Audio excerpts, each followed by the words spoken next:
we'll copy, highlight, three-way color corrector, push Command C, go to clip 24, Command V.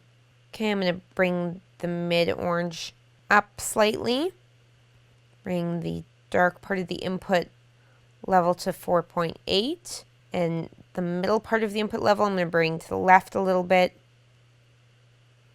to 0.9. Let's toggle that off and on. Actually, you know what?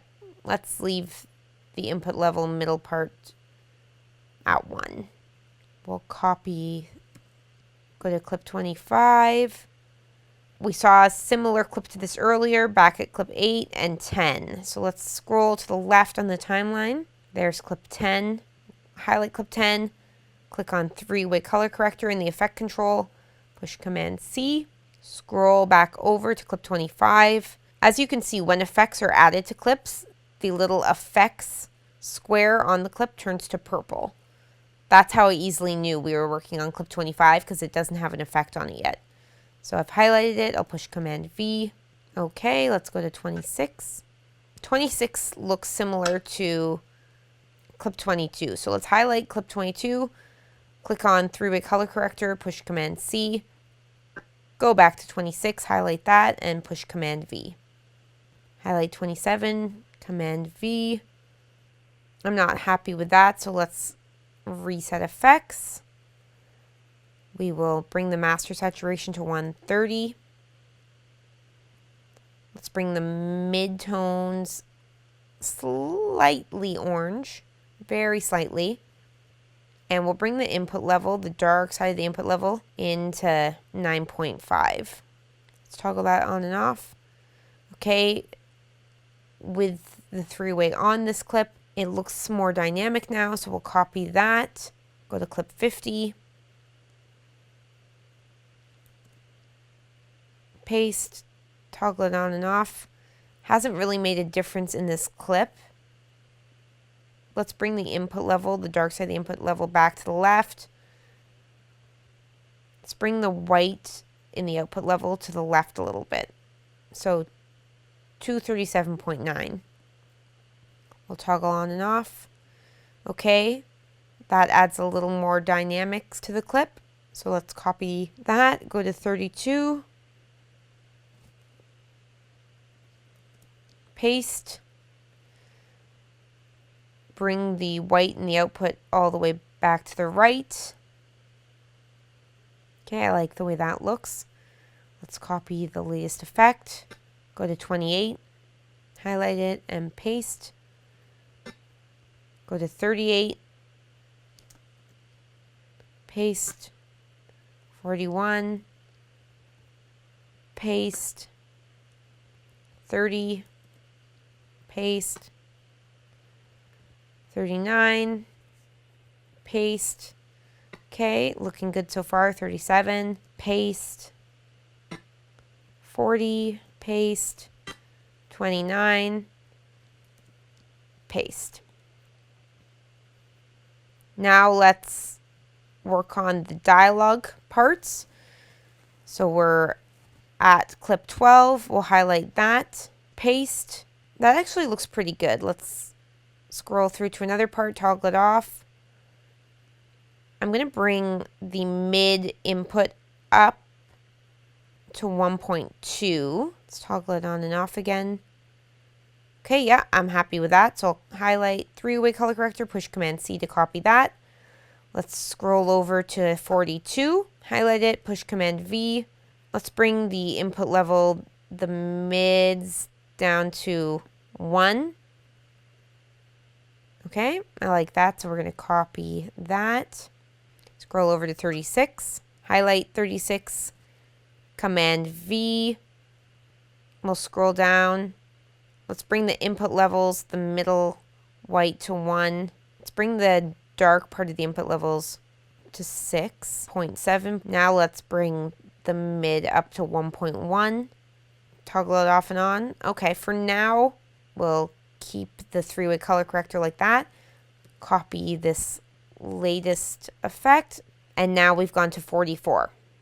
Okay, for clip 44, the white balance is off.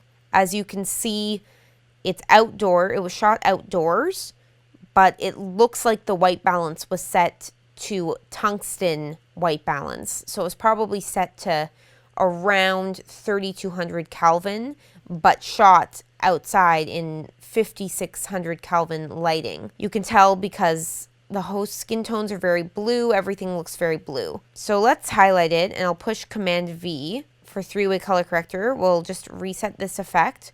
Scroll down. Let's bring the midtones oranger. Okay, so I've brought the midtones all the way as orange as it can go, and it looks funny, right? It doesn't look natural. She looks weird. Let's add orange in the shadow and orange in the highlights. It looks weird.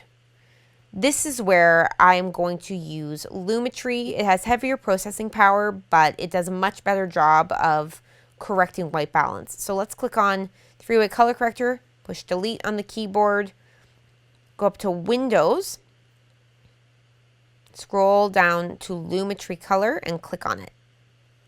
Okay, it has opened up for me in my work setting another panel. So let's drag this over.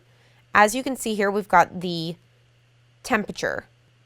Okay, let's drag the temperature over to the right all the way, 100%. Okay, that looks unnatural as well. So we'll stay at 60.9 for now. As you can see here, I'm just going to drag the Lumetri panel over. The effect has been added in effects control. So let's toggle it off. You can see how much bluer it is with it off. We'll toggle it back on. That's better.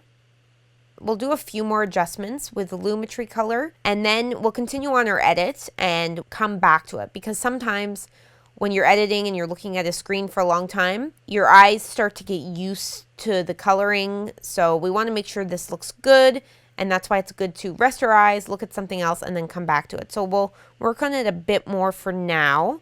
Let's bring the exposure up to 0.2. We'll bring the whites up to 10.5. Let's also click on curves, and we'll click on the blue circle of curves, and let's drag this blue line down a little bit. We're dragging it down because it's still too blue. So by dragging it down a little bit, it's taking the blue out of the clip. As I drag it more, you can see the blue's really taken out, and it's leaving the colors of green in the clip. You can also turn on individual aspects of Lumetri by clicking this check mark. Now you can see that effect's back on.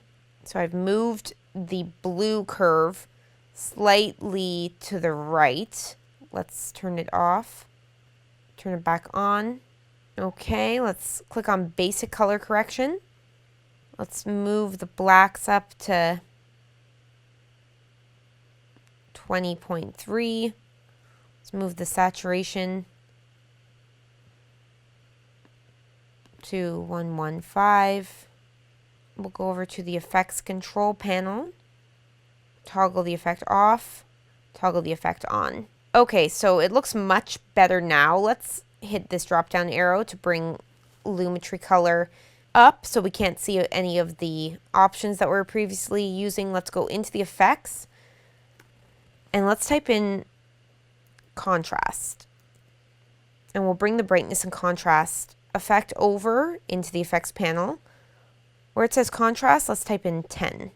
So can you see the contrast that's been added to elements of this clip? I'll just toggle the effect off and on. It's a little too contrasty for me. I'm going to bring it down to 7. Toggle it off, toggle it on. As we continue working on the final details of this edit and our eyes look away from this particular clip and then come back to it, we might change this clip a little bit more, but overall right now I'm happy with it. In the next lesson, we're going to put a few more effects on certain clips that are shaky. We're going to change the direction of some clips, and I can't wait for you to learn it. This really helps tell the story of your edit, and we will look at this more and learn how to do it in the next lesson.